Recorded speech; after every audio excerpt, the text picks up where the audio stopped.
My name is Carwyn Castaldi. I'm from Gleneth and I'm studying my BSc degree apprenticeship for civil engineering with Andrew Scott.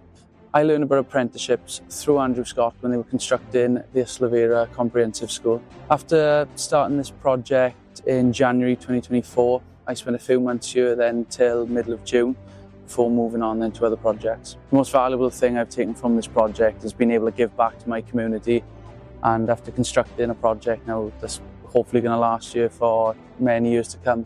Gaining the hands-on experience here at the Gnoll Park has been a priceless experience really, and being able now to put my name on something that's going to hopefully last here for generations to come is also priceless. After completing my level 3 in Nedd College, Andrew Scott placed me on a BSc part-time degree apprenticeship in Pontypridd University, where I'll be there now for a further 2 years after this year.